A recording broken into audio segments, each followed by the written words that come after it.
The only thing they perceive is the material world. They don't perceive anything else. It's almost like the door or the window is closed.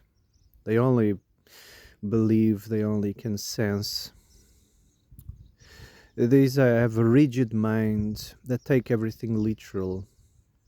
So they only perceive the material that can be counted and measured. And right now they are the mainstream. Although I think they always been the mainstream, even though if they camouflage themselves as a religion, especially the Abrahamics, it's just idealism, which is another version of materialism. So they get dressed in these uniforms, and they play the authority, um, to bamboozle, of course, and to put themselves in positions of power. And they are,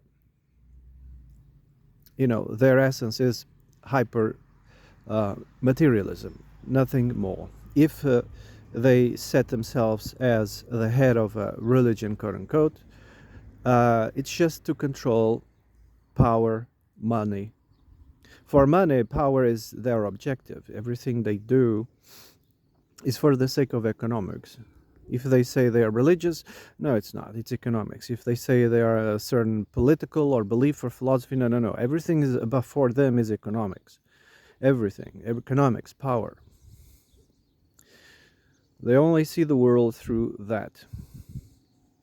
Resources, power, materialism.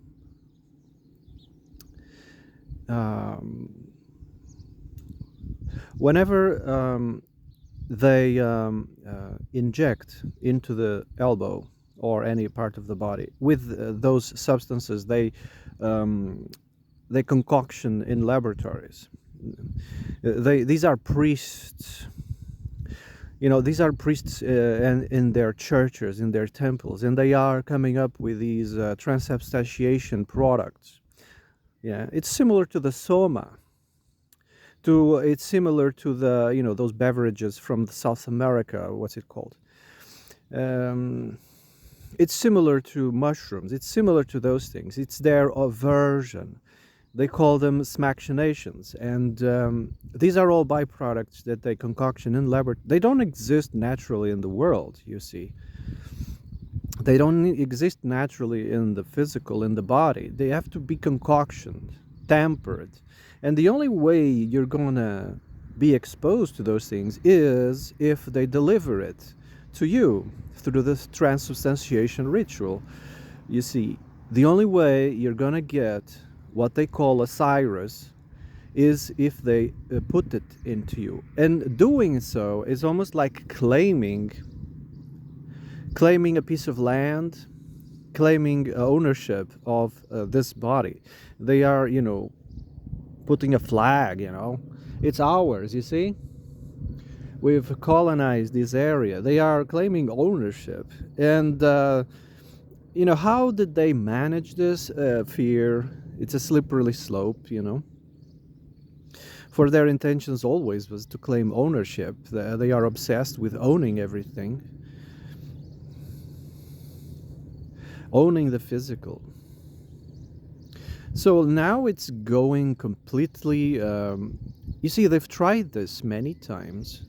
And it's funny, they always use animals to give a visage, a face to their, black magic spell. They always give it to an animal. It sticks better. It's something imagery that will, something that is an image that will stick to your subconscious, let's say it. Because, everything is, what they're doing is a black magic spell. So they have to use anchors. And the anchor is this mental image of an animal. Yeah. It's just an anchor. So, so it's a slippery slope. They started little by little. Now they are reaching the maximum ownership, that almost 100% of people is similar to the mutilation of the sexual organs in certain religions. They are doing it as early as possible as well now. They are sometimes even still in uterus, and they are already injecting them, performing the transubstantiation. They are already delivering their juice, their magical juice. What they're doing is claiming ownership over this new thing. Yeah, that's what they're doing. It's weird. Yes, it is. It's a religion. Yes, it is. Until people realize this and treat it as a religion, and developed, freedoms of religion. You have to understand scientism. It's scientism. It's a religion. It's not science. You know, science is a constant becoming. It's a constant debate. Science is never settled. So science is and it of course requires free speech and skill. So it's a constant becoming science. It's not settled ever. That's the essence of science. But they are a religion. So their afterlife, yeah, it's overcoming this body. They want to transcend this body, but their version of transcendence is not as most philosophies of the past. No, it's become like a sort of cyborg, and of course immortality. Yeah, because the thing they fear the most is death. They fear the future. They fear, most of them, conflict. They fear conflict, fear the future. They fear those things. They fear death, and they fear of losing this thing called the body, because in their belief system, the body is everything. The physical is everything. So they think once the body expires, it's nothingness. That what comes after nothingness, but nothing can be, you know. This thing, the concept of nothingness is it's a logical fallacy, because nothing can be empty of something, and there has to be someone present to clarify that there is such a thing as emptiness. So something empty is not empty of something else. It just doesn't make any sense. Um, but those things, it clearly shows a lack of reasoning, logic, a lack of intelligence, a lack of. It's creepy. It's creepy. It's a creepy philosophy. It's a creepy ontology, and fear is what fuels their life. It's the fire. They have to completely, constantly be throwing logs at the fire to keep it going. Fear is what keeps it going. So what are the solutions? Laughter is their kryptonite. Laughter, reasoning, logic, wisdom, yeah, that's their kryptonite. If someone starts laughing, memes is a thing they hate. First, they have a rigid mind that doesn't understand allegory or sarcasm. They have a rigid mind that doesn't understand comedy, and they get extremely angry because they are excluded from what's going on, and they just hate that.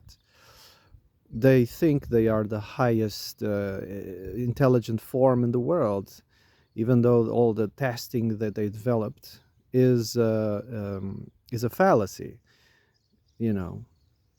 And they are so proud. Oh, I'm a this IQ. I am that IQ. But it doesn't test wisdom. It doesn't test spontaneous thought generation. It doesn't test if you're a good person. It doesn't test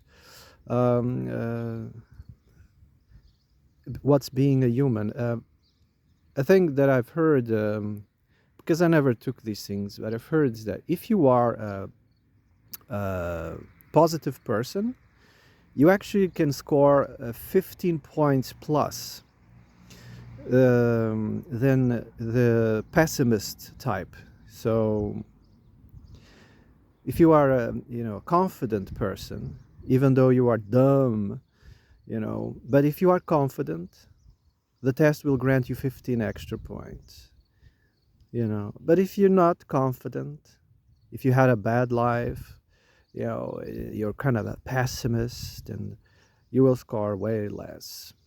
So, and also the test has been tampered with like since the beginning because women were scoring a lot higher, so they had to chauvinize it. That's what I heard. Because anyway,